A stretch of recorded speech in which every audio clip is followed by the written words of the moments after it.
अहाँ सब बताओगे कौन गीत गाओ? छठे गीत गावल जाओ कि दोसर? मतलब भक्ति से शक्ति में आवल जाओ। हाँ भोजपुरी बाजियो से कौन गीत हो जाओ? कौन वाला नाम ना है? नाम नहीं छे। दाढ़ी वाला बोला कि दाढ़ी उजर का सर? बाप रे बाप, एक एक न होगा जी।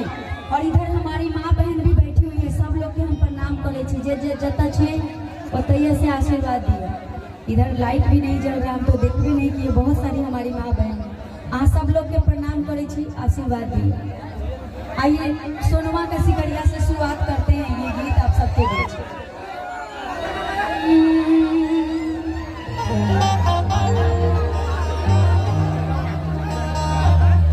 और के स्टार नाइट शो के बैनर तले हम लोग सारे कलाकार यहाँ इकट्ठे हुए हैं।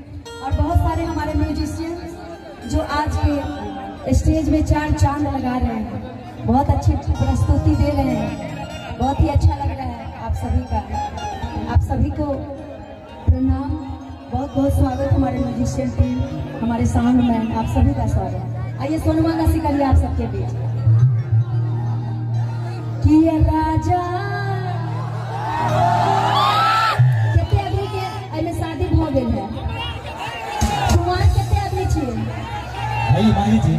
अच्छा, जिनका शादी अगर मैडम तैयार है? बाप रे बाप, वही तो हम सोच रहे थे कि मेरा गाना आया था दाल भात चटनी पर चोखा दे है और रोटिया के मौका दे है। हम कह जाओ दाल भात चटनी आ चोखा नहीं हो तो मन नहीं भरे है ना? तो चोखा बहुत जरूरी है। तो दाल भात चटनी आ गई, चोखा नहीं आई। दाल भात चटनी और चोखा। एगो और बोला लिया जाओ। कै गो सबके चाहिए? कै गो? बाप रे बुझा बटा रहे वैसे कोई 5 गो सीधा मतलब इकट्ठे बुला रहे रे दादा। मतलब बैठे के जगह दी तो गोड़ों पर साधना चाहते हैं। एक और मैडम तैयार है क्या?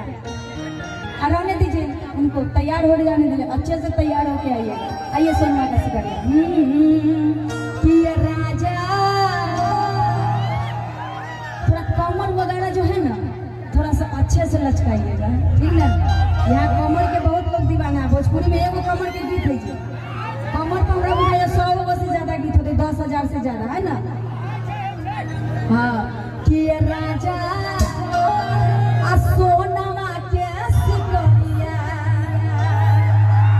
आ सुपौल बाजार से लइहा आ दरभंगा शहर से लइहा हो आ त्रिवेणीगंज बाजार से लइहा हो। कि तो हसे आ कहेली तोहर में हरिया।